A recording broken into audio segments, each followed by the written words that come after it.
Olá, olá, gente. Bom dia. Enfim, voltamos às nossas aulas. Eu espero que vocês tenham aproveitado muito esse tempinho de recesso.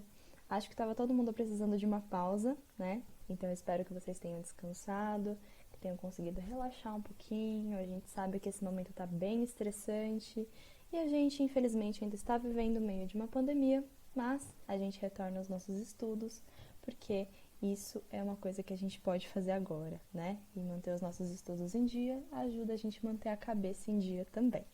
Então, bora lá! Como a gente conversou nas últimas aulas, a gente encerrou o ciclo de análise morfológica. Algumas coisinhas, algumas classes gramaticais ainda vão surgir na análise sintática, mas vamos deixar essas classes para o futuro, né? Dessa vez a gente vai falar na nossa primeira aula de sujeito e predicado, que, apesar de serem as duas primeiras coisas que a gente aprende em análise sintática, são as coisas mais importantes em uma oração. Então, não esqueçam de deixar o nome de vocês, o nome completo e a turma. Eu estou online aqui no chat, então se tiverem qualquer dúvida, podem vir falar comigo, tá bom? E vamos lá.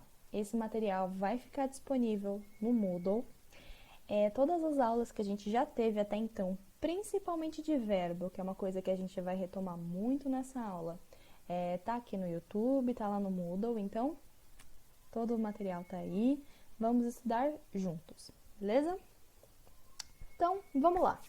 Primeiro de tudo, eu vou retomar esse gráficozinho que a gente tinha visto lá no começo das aulas, enquanto a gente ainda estava dentro de sala de aula, que é a diferença entre a análise morfológica e a análise sintática. Qual a diferença entre as duas? Até agora, a gente estava estudando a função de cada palavra dentro de uma frase ou dentro de uma oração. Então, quando a gente via a palavra cadeira, a gente estava estudando especificamente o que essa palavra queria dizer, que era um substantivo.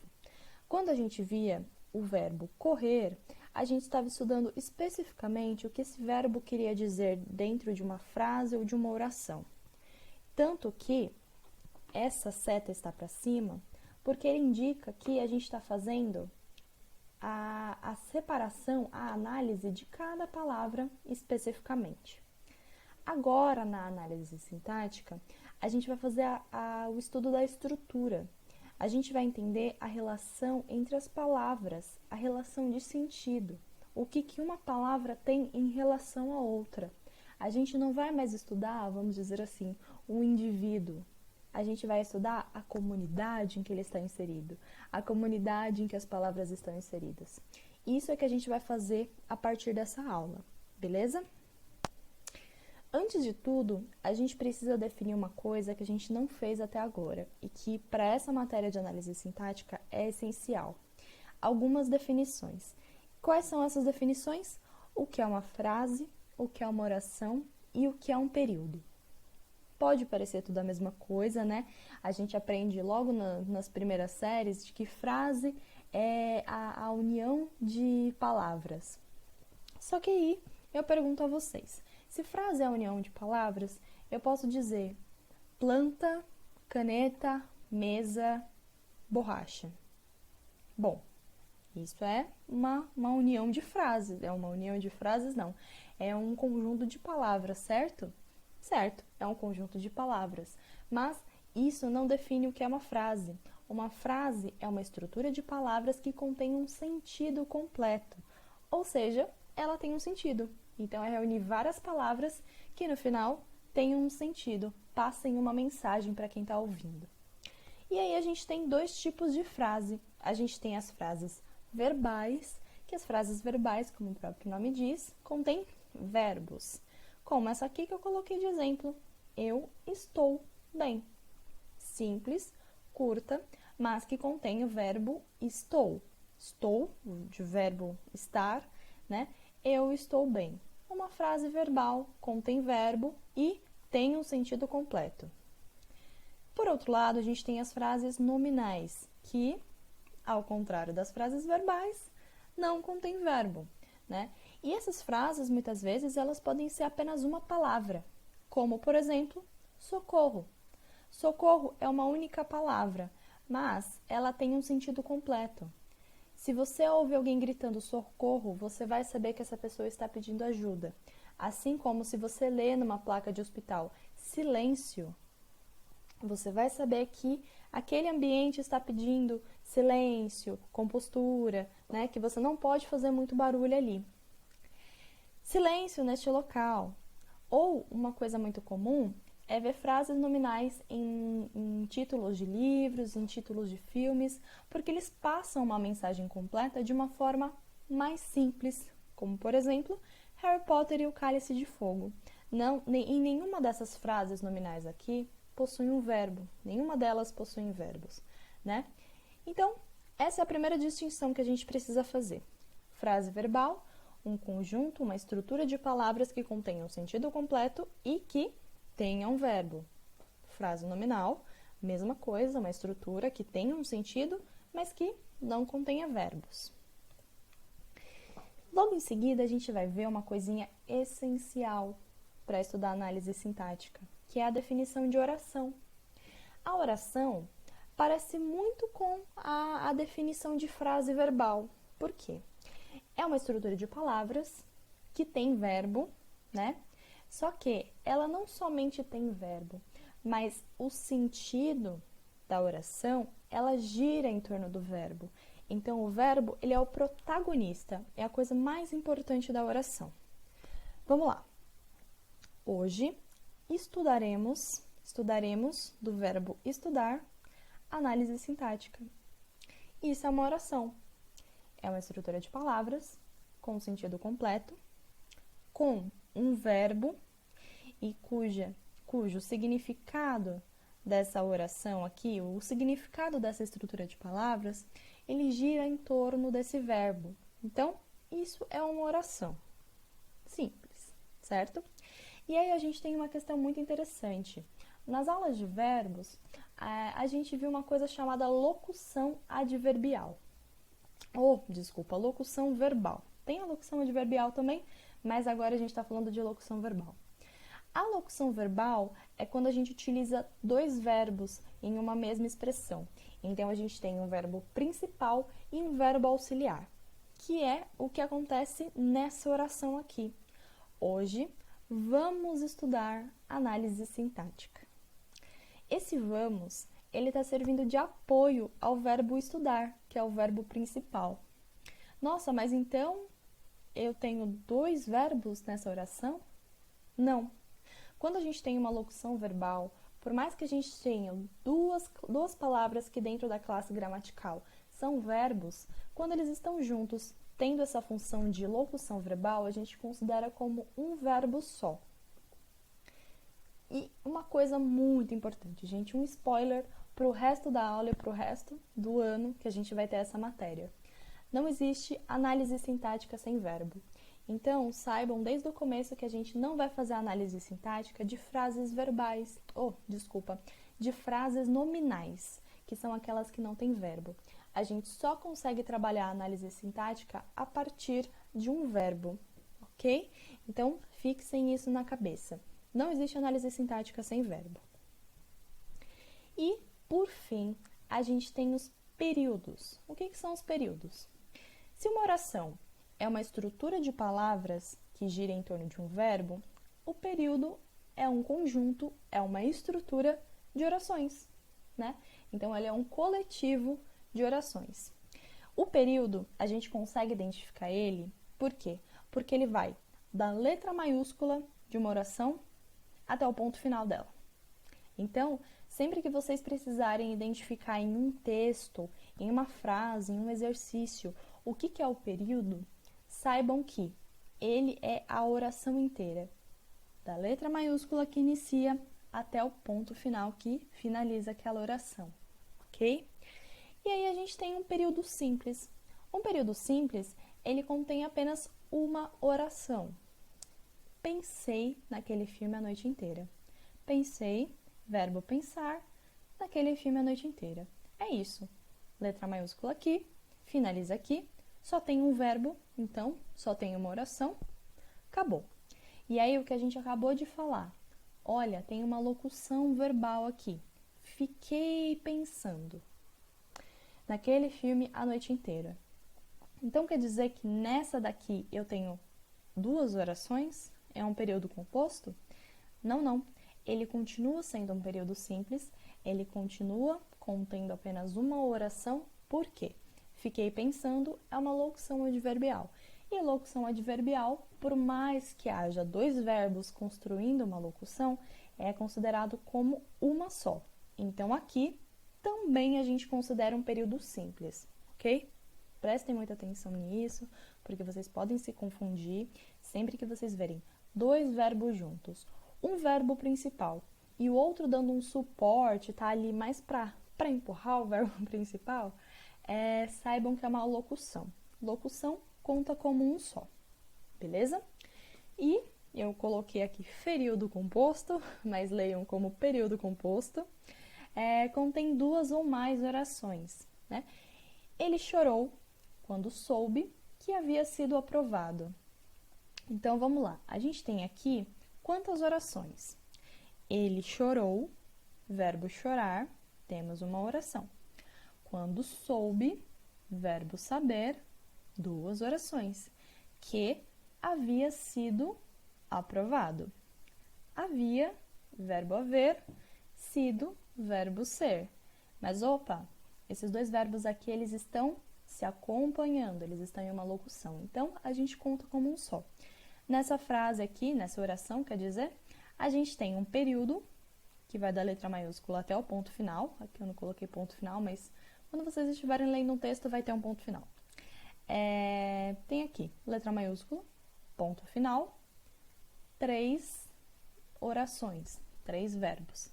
Logo, um período composto. Sabendo disso, a gente vai para um exercicinho da ETEC de 2017, porque antes de análise sintática, também essas pequenas estruturas caem, né? Porque elas são essenciais. Vamos ler o que esse exercício está pedindo.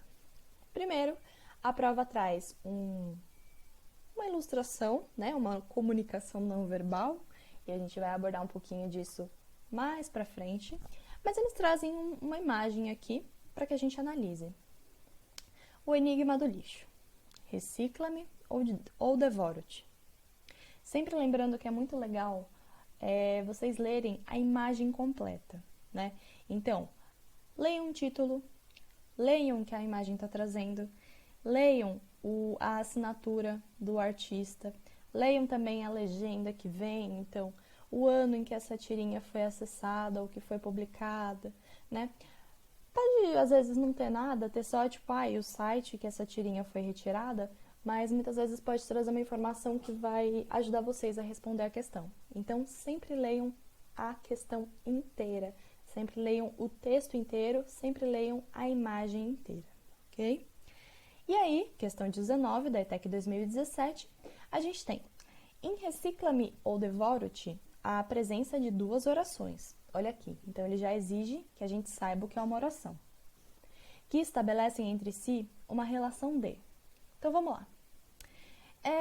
Recicla-me ou devoro-te. É um enigma, né? Uma brincadeira com a questão da esfinge, né? Daquele enigma de decifra-me ou de devoro-te.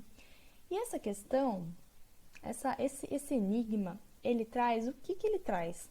Ele traz duas opções, né? Quando a gente tem duas opções, quando a gente tem alternativas. Então, esse lixão aqui, esse bicho do lixo, ele está trazendo duas alternativas para a pessoa com quem ele está falando. Então, vamos ler as alternativas para ver se alguma delas faz sentido com isso que a gente entendeu da imagem. Adição? Não. Recicla-me ou devoro-te. Ele não está falando recicla-me e devoro-te. Ou recicla-me mais devoro-te. Não tem uma ideia de adição nesse texto. Alternância. Alternância seria aquela ideia de alternativa. Eu estou alternando as minhas possibilidades. Faz sentido com o que a gente tinha entendido. Tá concluindo alguma coisa? Recicla-me, então devoro-te? Também não é isso que o texto está apresentando. Ele está explicando alguma coisa? Recicla-me porque assim devoro-te? Também não. e oposição. Recicla-me contra, né, devoro-te contra a reciclagem. Não sei nem como estruturar isso. A gente sabe também que não é isso que a imagem está tentando passar, essa mensagem. O que a imagem está tentando passar é essa ideia de alternância. O sentido da tirinha é trazer essa ideia de alternativa, ou uma coisa ou outra, né? E, para isso, o enunciado pede para que a gente saiba previamente o que é uma oração, que a gente acabou de aprender. Agora sim, a gente vai para sujeito e predicado, as definições da coisa mais importante de sintaxe.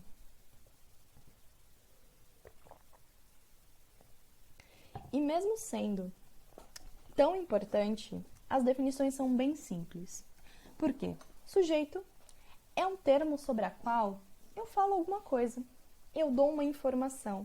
É um termo que eu estou falando sobre. E o predicado é o que eu estou falando sobre o sujeito, né? A informação que eu estou passando sobre o sujeito. Parece um pouco confuso sem nenhum exemplo, mas ao mesmo tempo simples? Parece. Vamos lá. Uma coisa muito importante que a gente precisa tomar cuidado quando a gente está aprendendo sobre sujeito e predicado.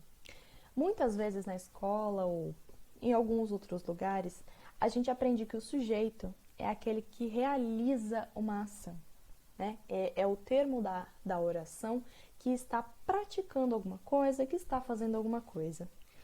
Isso é errado? Não. Mas essa explicação é extremamente incompleta. E se vocês fixarem isso na cabeça, sujeito é quem realiza uma ação, vocês podem errar muitas questões. Por quê? Vamos lá. Temos aqui uma oração. Os meninos sujaram as roupas. A primeira coisa que a gente faz quando a gente vai vai fazer uma análise sintática é identificar o verbo. Os meninos sujaram as roupas. Sujaram é o verbo, do verbo sujar, certo? Identificamos o verbo. Aí a gente faz uma pergunta para o verbo. Quem sujaram as roupas? Os meninos. Os meninos, então, é o sujeito da nossa oração. É deles que a gente está falando alguma coisa, certo? E o predicado é o que a gente está falando desses meninos. Então, os meninos são o sujeito da frase, sujaram as roupas são o predicado. Logo, as informações que a gente tem sobre esse indivíduo aqui, esses indivíduos aqui, ok? Então, assim, nesse caso, esse pensamento de sujeito é quem realiza ação super cabe, né? Olha, os meninos são o sujeito e eles estão realizando uma ação. Só que aí, a gente desce para essa frase aqui. As roupas estão sujas. Poxa, eu leio essa frase e ninguém está sendo responsabilizado, ninguém está fazendo nenhuma ação nessa frase. Poxa, então aí a gente tem um problema. Então a gente não tem sujeito nessa frase? Tem sim. Entendem por que esse tipo de explicação é tão problemático? Porque eles podem travar o pensamento de vocês em muitos exercícios, no estudo geral de sujeito e predicado. Então, não pensem que o sujeito é quem realiza uma ação. O sujeito é um termo. Ele pode ser sim uma pessoa, pode ser uma árvore, pode ser o que for. Mas é um termo da oração que eu estou te dando uma informação, ok? Quando a gente vê os exemplos mais pra frente, vai ficar muito mais claro. Mas é bom fazer esse aviso antes, porque é uma coisa que a gente sempre vê, né? O sujeito é quem realiza ação, o sujeito é quem está fazendo alguma coisa na oração e tudo mais, e não. Isso é muito incompleto e pode mais prejudicar do que ajudar vocês. Na dúvida, sempre pergunte ao verbo quem ou o que, né? E você vai achar o sujeito. Vamos lá. Tomando aquela aguinha para hidratar. Os meninos sujaram as roupas. A gente acabou de fazer isso. Quem sujaram as roupas? Os meninos, certo? Então, os meninos são o sujeito da oração. Sujaram as roupas é o predicado dessa oração. Então, a gente tem um traço aqui dividindo sujeito, predicado. de quem, né, a informação de quem eu estou dando, de quem eu estou dando a informação que eu estou dando do sujeito, ok? As roupas estão sujas. Vamos identificar o verbo. Estão, do verbo estar. Achamos o verbo. Então, aí a gente vai fazer a perguntinha para o verbo. O que estão sujas? As roupas.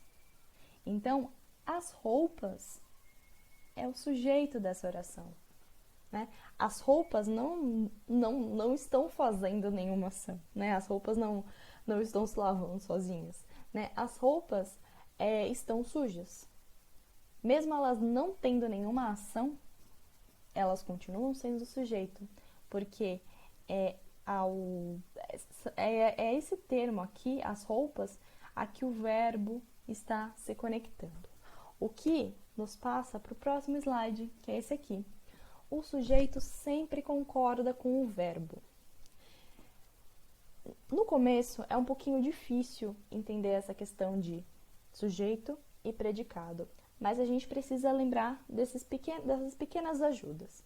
Primeiro de tudo, perguntem ao verbo. Identifiquem o verbo, perguntem ao verbo e vê. Nossa, esse termo aqui que eu acho que é o sujeito, ele está respeitando a concordância do verbo? Né? O que é concordância? É aquela coisinha que a gente viu nas aulas de verbo de respeitar o singular e plural, respeitar o tempo, né? Então, se eu estou falando de o menino, sujou. Sujou é um verbo que está sendo conjugado no singular. Os meninos, sujaram. Sujaram é um verbo que está sendo conjugado no plural. Então, olha que legal. O menino sujou a roupa. Sujou, quem sujou? O menino. Então, a gente identifica que o menino é o sujeito da oração. Sendo o menino o sujeito da oração, ele vai influenciar diretamente o verbo. Pode ver que o menino estando no singular, o verbo está no singular. Os meninos é um sujeito que está no plural, sujaram é um verbo que está no plural também. A pessoa do discurso e a distinção entre singular e plural sempre vai indicar a conjugação do verbo. Então, isso também vai ajudar muito vocês a identificar o que é o sujeito e o que é o predicado da oração. E aqui a gente só confirma. Primeiro de tudo, você olha para a oração e identifica o verbo. Roubou, nesse caso. O ladrão roubou o celular. Roubou. E aí você pergunta ao verbo. Ok.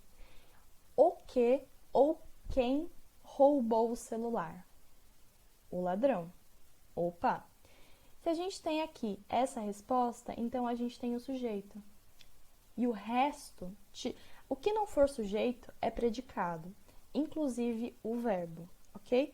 Então, daqui para cá, incluindo o verbo, tudo é predicado.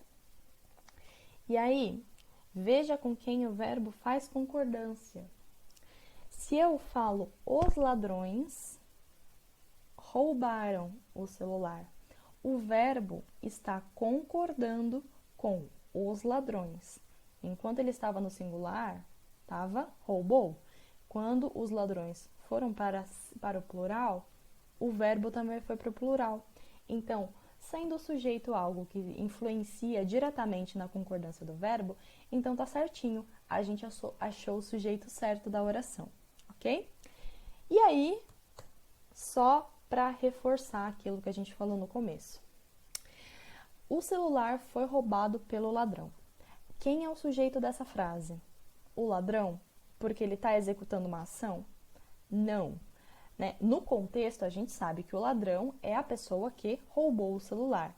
Mas na oração, a gente precisa entender a estrutura com que ela está escrita, né? Então, vamos lá. O celular foi roubado pelo ladrão. Identifiquei o verbo, que nesse caso é uma locução verbal, foi roubado. Quem ou o que foi roubado pelo ladrão? O celular, certo? Se a gente olhar aqui embaixo, os celulares foram roubados pelo ladrão. O ladrão continua no singular, mas olha só, o verbo foi para o plural, porque celulares foi pro plural. Logo, a gente entende que celulares é o sujeito, porque ele influencia diretamente o verbo, ok? Não é necessário. O sujeito não é necessariamente quem pratica uma ação e nem necessariamente uma pessoa. Até porque nessa oração aqui a gente tem um celular como sujeito. Entenderam? Se tiver alguma dúvida, manda aqui no chat. Agora a gente vai passar um pouquinho nos tipos de sujeito. A gente tem 5 tipos de sujeito dentro da análise sintática. E eles são bem simples, precisam de um pouquinho de estudo, precisam de um pouquinho de atenção, né? Simples assim, não são tão complicados, vamos com calma. Mas eles são tranquilos, a gente consegue. O primeiro deles é o sujeito simples, é o mais fácil de todos. O sujeito simples é definido porque ele tem apenas um núcleo. E o que é um núcleo? O núcleo é a parte mais importante da frase. Se eu retiro o núcleo, ela fica sem sentido. Então, quando vocês precisarem identificar se é um sujeito simples, se é um sujeito composto, qual que é o núcleo da frase, pensem, se eu tirar essa palavra, vai continuar fazendo sentido? Se sim, então esse não é o núcleo. Se não, rachamos o núcleo. Então, vamos lá. A gente tem alguns exemplos aqui. Adolescentes têm dificuldade de concentração. Vamos identificar o verbo tem, do ter. Quem tem dificuldade de concentração? Adolescentes. Então, adolescentes é o nosso sujeito, tem dificuldade de concentração, é o nosso predicado. Aí a gente só tem um núcleo, só tem uma palavra, logo o nosso sujeito é simples porque o núcleo é adolescentes. A mesma coisa acontece na oração aqui de baixo. Desemprego aumenta durante a pandemia. O que aumenta, achamos o verbo aumenta, do verbo aumentar. O que aumenta durante a pandemia? O desemprego, certo? Então, a gente achou o nosso sujeito, a gente definiu o nosso predicado. E aí, aqui, temos um sujeito simples, porque, de novo, só tem um núcleo. Mas aí, até então estava fácil, né? Porque tendo uma palavra só, a única palavra era o núcleo. E se a gente coloca um monte de palavra como sujeito? Isso pode acontecer, sim. Um monte de palavra como sujeito. O nível das escolas públicas brasileiras é insuficiente. Olha que legal isso aqui. O nível das escolas públicas brasileiras. Tirando o e nível, todas as outras palavras que aparecem nessa oração são no plural. Mas o nosso predicado, tanto o verbo quanto o resto do predicado, está no singular. Por quê? Porque o nosso núcleo aqui, ele está no singular.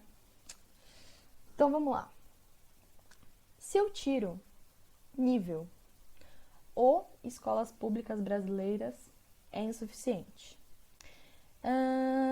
Escolas públicas brasileiras é insuficiente. Fica estranho, né? Se eu tiro a palavra nível. Por quê? Porque ela é a parte mais importante, logo ela é o núcleo. Agora, se eu tiro o nível, é insuficiente. Se eu tiro das escolas públicas brasileiras e mantenho o nível é insuficiente. Olha, manteve o sentido. Então, é isso. O nível é o núcleo dessa oração. Tendo apenas um núcleo, simples. A mesma coisa acontece na oração aqui de baixo. As taxas de desemprego são altas na cidade. Então, vamos lá. São é o verbo. O que são altas na cidade? As taxas desculpa, gente. As taxas de desemprego, né? Então, achamos o nosso sujeito. Mas como que eu sei se esse sujeito é simples ou composto? Qual que é o núcleo desse sujeito? Eu vejo o que vai fazer mais falta nessa oração. Então, vamos lá. Desemprego são altas na cidade? Não faz o menor sentido. Não tem nem concordância, né? Por quê? São altas. O nosso verbo ele está no plural, né? Quando que o nosso verbo está no plural? Quando ele está concordando com o sujeito, no plural também. Sendo taxas o nosso núcleo, tá fazendo sentido aqui, porque, ó, taxas está no plural, são altas, tá no plural também. E se eu mantenho só, se eu tiro o desemprego, considerando que o desemprego não seja o nosso núcleo, e se eu deixo as taxas são altas na cidade? Olha, manteve o sentido. Então, a gente achou o nosso núcleo. Sempre que vocês precisarem fazer isso, de encontrar o núcleo de um sujeito, façam isso, identifiquem, né? Façam esses testes. Isso aqui vai fazer falta? Vai continuar sentido? Tá concordando com o verbo? Se não, ou se sim, vocês sabem se acharam o núcleo desse sujeito. E aí, tendo essa mesma estrutura, o sujeito composto, ele é composto de mais de um núcleo, né? Então, por exemplo, professores e funcionários entraram em greve. Dá para eu tirar algum deles? Não, né? Porque se eu falar professores entraram em greve, ok, vai manter o sentido. Só que o sujeito está querendo me dizer que os professores e os funcionários entraram em greve. Então, se eu tirar algum deles, vai ficar incompleto. Então, esse sujeito ele é composto, ele possui mais de um núcleo, mais de uma parte do sujeito que seja muito importante. Opa, essa aqui tá em lugar errado, gente. Essa aqui é do sujeito simples. Então, ignorem essa aqui. Isso aqui é um sujeito simples. Vamos lá. Estão sujos os pratos, os copos e talheres. Achamos o nosso verbo estão, verbo estar. O que estão sujos? Os pratos, copos e talheres. Então, tem mais de um núcleo, tem mais de uma palavra importante. É um sujeito composto. Os funcionários do hospital e alguns pacientes ficaram assustados. Olha só. Os funcionários e pacientes ficaram assustados. Poxa, se eu tirar pacientes ou se eu tirar funcionários, vai manter a ideia que essa oração está querendo me passar, a ideia completa? Não, eu preciso dizer que os funcionários e os pacientes, isso aqui que tem de restante, né, que é o nosso sujeito, né, então os funcionários do hospital e alguns pacientes, eles são só acompanhamentos, isso a gente vai ver mais pra frente, né, qual é a função desses acompanhamentos do sujeito. Mas o que a gente precisa saber agora é qual é realmente a necessidade das palavras estarem aqui, funcionários e pacientes. Logo, a gente entende que funcionários e pacientes são o núcleo, sendo mais de um núcleo, sujeito composto. E olha só que legal. Aqui, a gente tem a questão de que esse sujeito aqui, ele não está no começo da frase, né? Até então, a gente só estava vendo exemplos de orações em que o sujeito estava vindo no começo da frase. E não necessariamente isso precisa acontecer. Isso é que a gente chama da ordem inversa ou ordem indireta, né? Então, a gente podia muito bem dizer: os pratos, copos e talheres estão sujos. Sujeito, predicado, ordem direta, né? Bonitinho, como a gente está acostumado. Mas se eu inverter e dizer: estão sujos os pratos, copos e talheres, mantém o sentido? Mantém. Mantém o sujeito e o predicado todos bonitinhos? Mantém. Eu só inverti a ordem. Eu posso muito bem fazer isso, ok?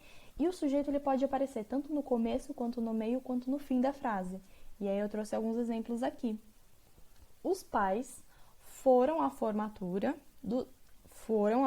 da filha orgulhosos, né? Então, quem foram à formatura da filha? Os pais. Então, a gente identificou o nosso sujeito aqui. Orgulhosos, os pais foram à formatura da filha. Quem foram à formatura da filha orgulhosos? Os pais, certo? Então, ó, tá no meio aqui, esse tá no começo, esse tá no final. chamamos isso de ordem inversa ou ordem indireta, ok? Então, não há necessidade de o sujeito vir no começo da frase e o predicado vir no final, né? A gente sempre tem que perguntar pro verbo, a gente tem que focar no verbo. Quem, vamos identificar aqui o verbo, foram. Quem foram a formatura da filha e a gente vai achar a resposta, independente do lugar onde ela esteja, tá bom?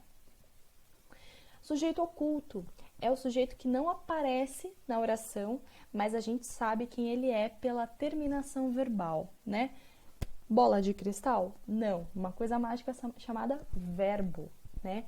A gente aprendeu a questão do... em pronomes, que a gente tem os nossos pronomes pessoais do caso reto. E na época a gente conversou que eles têm esse nome, pronomes pessoais do caso reto, porque eles são reto, né? Diretamente eles substituem um sujeito. E agora chegou o momento de entender o que isso significa. Se eu chego e falo para vocês, estamos satisfeitos com o resultado. A gente não tem um sujeito escrito aqui, mas a gente pode continuar fazendo a pergunta para o verbo. Estamos satisfeitos com o resultado. Quem estamos? Vamos lá, vamos lembrar da conjugação do verbo. Eu estou, tu estás, ele está. Nós estamos. Então, se a gente fosse colocar o sujeito aqui, a gente colocaria um nós. Nós estamos satisfeitos com o resultado. Mas como dá pra gente tirar esse nós? É só deixar o estamos, porque o estamos já indica quem é a pessoa, né? Qual é o pronome que a gente está se referindo? A gente sabe que ele é um sujeito oculto. E isso acontece em outras situações, como por exemplo, fiz um bolo de chocolate. Quem fiz? Eu. Eu fiz, ok? Os garotos sumiram. Só apareceram às 14 horas. Quem apareceram às 14 horas? Os garotos. Ou eles, ok? A gente vai ver a situação dessa frase aqui mais pra frente. Mas fiquem com isso na cabeça. Quando a gente pode descobrir o sujeito da frase a partir do final do verbo, a partir da conjugação do verbo, ele é um sujeito oculto. Ele tá ali, a gente sabe qual é, mas ele só tá escondidinho. Sujeito indeterminado. Diferente do sujeito oculto, o sujeito também existe, mas ele não está na oração e ele nem pode ser identificado. Isso acontece quando a gente tem os verbos na terceira pessoa do plural. Vamos lembrar quem são as pessoas do discurso. Eu, tu, ele, ela, nós, vós, eles e elas. Terceira pessoa do plural. Nós, vós, eles ou elas, né? Ou na terceira pessoa do singular, eu, tu, ele ou ela, mais a partícula C, né? Com essa palavrinha aqui, C. Vamos ver como é que isso aparece para ficar mais claro. Roubaram meu celular. Vamos lá, né? Vamos tentar ver se não é um sujeito oculto. Eles roubaram meu celular. Opa! Mas eu vi que sujeito indeterminado, quando tem terceira pessoa do plural, eles ou elas, né? É um sujeito indeterminado, então já não pode ser oculto. E aí, se eu for falar para vocês, quem são eles? São elas? São quem? Quem roubaram? A gente não tem essa determinação do sujeito, então ele não pode ser identificado. Estão te procurando. Quem estão te procurando? Eles ou elas? A gente volta para a mesma situação. Eles ou elas. A gente nem consegue definir quem que é. Estando na terceira pessoa do plural, indeterminado. Precisa ser de vendedor com experiência. Opa! Melhor voltar aqui. Terceira pessoa do singular, ele ou ela, mais o ser. Precisa ser. Eu sei quem que está precisando de vendedor com experiência, assim como eu sei quem que está te procurando. Eu sei quem roubou o meu celular. Não, essas coisas eu não consigo definir. Tudo bem que a gente pode pensar, o mercado, né, que colocou a plaquinha, precisa-se de vendedor com experiência, é o sujeito. Não, né? Porque se ele não aparece aqui na oração, ele não é o sujeito. Precisa ser. Tendo esse ser aqui, sempre lembrem, quando tem esse ser aqui, ele indica que é um sujeito indeterminado. Ele é um sujeito que a gente não consegue, só com o que foi apresentado aqui, entender de quem a gente está falando, ok? Assim como acontece nessa última oração. Não se pode acreditar em tudo que se lê na internet. A gente tem dois verbos, pode acreditar, que é uma locução verbal, e ler, do verbo ler, né? E a gente tem aqui duas vezes o se. Não se pode acreditar em tudo que se lê na internet. São coisas muito abrangentes. Eu consigo identificar qual é o sujeito, né? Não. Então, o sujeito está indeterminado. A gente sabe que ele existe, mas não está na oração. E olha só que interessante. A gente falou que sujeito indeterminado terminados na terceira pessoa do plural são indeterminados. Mas aí eu tinha dado aquele exemplo lá para vocês de os garotos sumiram, só apareceram às 14 horas. Por que esse exemplo aqui, com um verbo que está conjugado na terceira pessoa do plural, ele é oculto e não indeterminado? Porque a gente tem um contexto antes, né? Então, assim, os garotos sumiram, só apareceram às 14 horas. São dois períodos, né? São duas orações. E aí, mas ainda assim, este verbo, ele está se relacionando aos garotos. Quem só apareceram às 14 horas? Os garotos. Então, só está oculto, né? A gente sabe quem é esse sujeito. O que não aconteceria nessa situação de se eu dissesse só apareceram às 14 horas. Se eu dissesse só apareceram às 14 horas, aí ele seria indeterminado, ok? Vamos ver aqui outro exemplo. Os ladrões entraram na minha casa. Ponto. Roubaram meu celular. Roubaram meu celular é um verbo que está conjugado na terceira pessoa do plural. Logo, seria indeterminado. Mas aqui na oração anterior eu tenho um contexto. Os ladrões. Então, quem roubaram o meu celular? Os ladrões. Esse aqui, então, seria um sujeito oculto. E se eu só falar, como eu disse aqui no exemplo, roubaram meu celular. Quem roubaram meu celular? Não tenho nenhum contexto anterior. Então, não é válido, ok? Então, ele é indeterminado nessa situação. É oculto quando o verbo está conjugado na terceira pessoa do plural e tem um contexto anterior.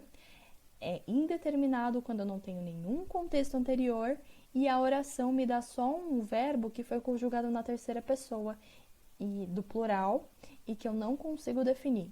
Ou que tem a partícula, essa palavrinha aqui, se. Ok? Dúvidas? E por fim, a gente tem o sujeito inexistente. O sujeito inexistente é... Opa, eu errei aqui, gente, desculpa. É o sujeito. Eu vou corrigir isso antes de disponibilizar o material, tá? Mas o sujeito, ele não se refere a nenhum ser. São verbos impessoais. E aqui tem todos os verbos que estão nessa condição. Eu vou passar direto para os exemplos para que possa ficar mais claro para vocês. Então, vamos lá. Sujeito inexistente no verbo haver, quando ele tem o sentido de existir ou de acontecer. Então, por exemplo, havia 12 alunos conectados na aula. Deve haver pessoas interessadas no curso. Houve 2 acidentes na estrada. Olha que interessante. A gente sempre acha que esse verbo ele precisa ser conjugado no plural. Então, a gente acha que o correto é haviam 12 alunos conectados na aula. Só que não. Quando o haver tem o sentido de existir ou acontecer, ele é um verbo impessoal. logo, ele não tem que ser conjugado. Havia 12 alunos. Havia um aluno, havia 12 alunos, havia 300 centenas de alunos. Sempre mantém no singular. Deve haver pessoas interessadas. Novamente, que no sentido de existir. Quando a gente sabe que está no sentido de existir? Quando a gente pode substituir, né? Então, por exemplo, existem 12 alunos conectados na aula. Nossa, professora, mas por que o existem vai para o plural e o havia não vai? Porque a regrinha, ela se aplica para o verbo haver. Se tiver aqui um existem 12 alunos conectados na aula, aí a gente faz a perguntinha para o verbo, a gente identifica o nosso sujeito, como sempre, ok? Tendo o verbo haver com sentido de existir e acontecer? Não. Houve 2 acidentes na estrada, ok? Verbos que indicam fenômenos da natureza.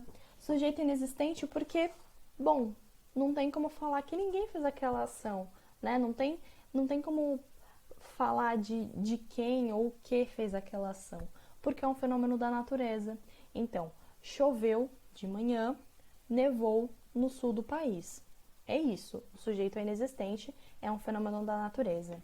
Mas a gente tem que se atentar porque isso só vale, o sujeito só é inexistente quando o uso é literal, né? Quando realmente a gente está falando de um fenômeno da natureza.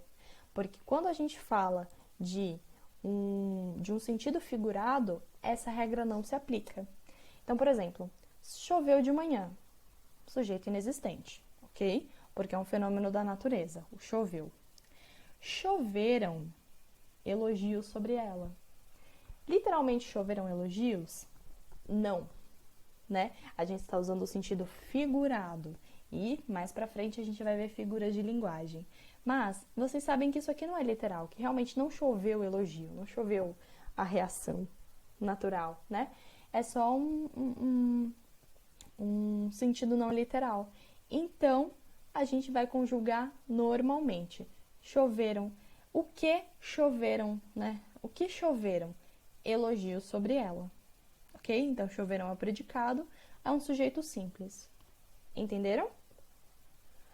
O verbo fazer e haver indicando o tempo passado.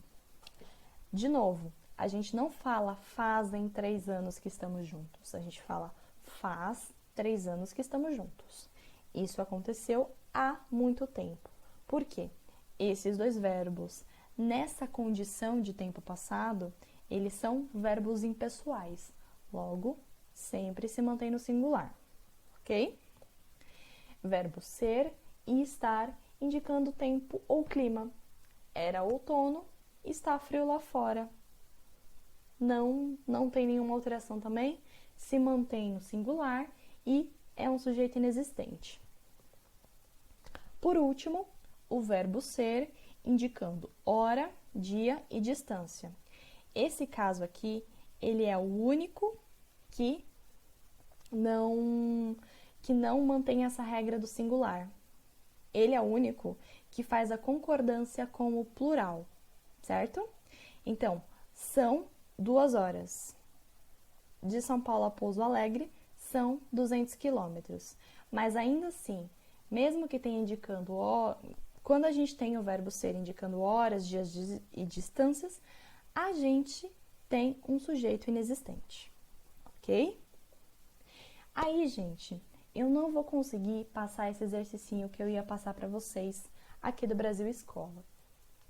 Mas ele é muito, mas muito interessante sobre tudo isso que a gente acabou de ver, ok? Vão ter exercícios no Moodle, sim, essa semana vão ter exercícios no Moodle, então não se esqueçam de fazer, a aula ainda não acabou, calma, não desliguem os computadores, não, calma, né? O que eu vou falar para vocês? Peguem esse material, revisem e tentem fazer esse exercício. A resolução já tá aqui, tá? Então não é para entregar, não é para, né? Não é para nada, é só para vocês realmente fixarem e entenderem esse conteúdo. Beleza? Agora a gente vai partir para os tipos de predicado. Isso é muito mais simples, mas os tipos de predicado são muito mais simples, considerando que a gente vai voltar neles nas próximas aulas, porque o tipo de predicado é muito mais rico, então ele vai acabar refletindo nas outras aulas. Antes de tudo, a gente tem que entender duas coisinhas. Opa! Desculpa, gente. Mas, antes de tudo, a gente tem que entender duas coisinhas. O que é um verbo de ligação e o que é um verbo de ação, ou também chamado de verbo significativo. O verbo de ligação é aquele que representa um estado, um sentimento ou liga o sujeito a uma característica.